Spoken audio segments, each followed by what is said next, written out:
Puji Tuhan, haleluya. Hari ini saya mau berbagi sharing tentang firman Tuhan yang saya dapatkan di tahun baru, di mana kita akan menjalani tahun ini menjadi tahun yang berintegritas di hadapan Tuhan. Dasar firman Tuhan saya ambil dari kitab Yakobus pasal yang keempat, ayat yang ke-13. Alkitab berkata, "Jadi sekarang, hai kamu yang berkata, hari ini atau besok kami berangkat ke kota Anu, dan di sana kami akan tinggal setahun dan berdagang serta mendapat untung. Sedang kamu tidak tahu apa yang akan terjadi besok. Apakah arti hidupmu? Hidupmu itu sama seperti uap yang sebentar saja kelihatan, lalu lenyap."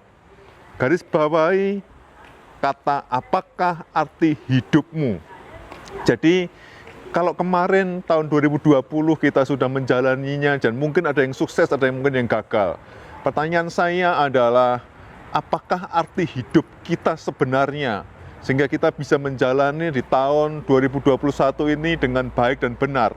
Tadi dikatakan jika kita merencanakan sesuatu, pergi ke kota Anu, namun jika kita ini tidak ada penyertaan Tuhan atau tidak menyertakan Tuhan di dalam setiap perencanaan kita, maka yang terjadi hanyalah kegagalan.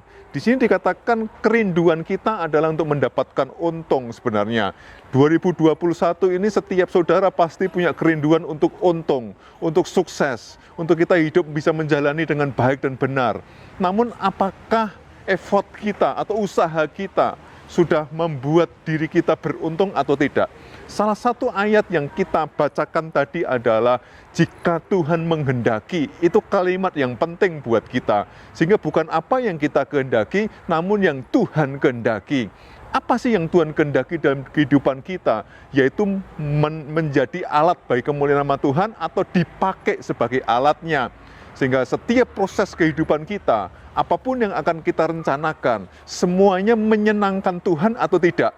Itu yang paling penting, yang disebut dengan apakah arti hidupmu adalah menyenangkan Tuhan ataupun tidak. Kalau kita menjalani proses kehidupan, mempunyai rencana-rencana yang besar, kalau Tuhan tidak disenangkan, tidak ada arti hidup sesungguhnya dalam diri kita.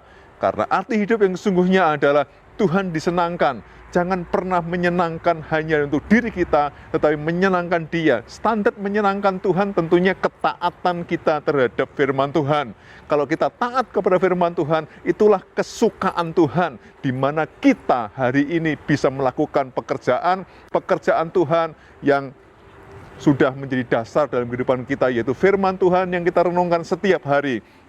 Maka sekali lagi saya katakan bahwa dikatakan Alkitab bahwa kita tidak tahu yang akan terjadi besok. Kita juga nggak tahu tahun 2021 ini akan terjadi apa saja.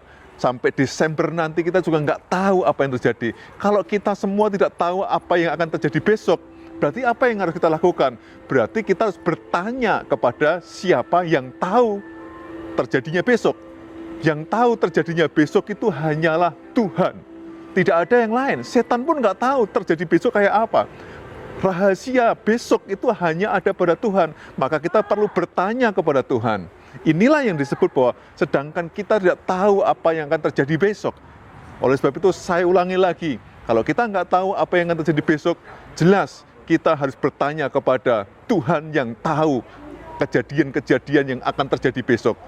Dan itulah penting buat kita sehingga kita bisa persiapan untuk melakukan pekerjaan-pekerjaan lebih besar lagi bersama dengan Dia. Jangan lupa cari tahu kepada Tuhan sehingga rahasia-rahasia Tuhan dicurahkan kepada anak-anaknya yang dikasihinya supaya hidup kita juga berarti dan kita mempunyai arti hidup yang sesungguhnya sesuai dengan firman Tuhan yang kita bacakan hari ini. Kiranya dasar firman Tuhan hari ini kita bisa menjalani hidup di tahun 2021 ini dengan sukses, dengan sukacita, dengan terus mengandalkan Tuhan, dan jangan lupa mengikut sertakan Tuhan di dalam setiap perencanaan-perencanaan kita.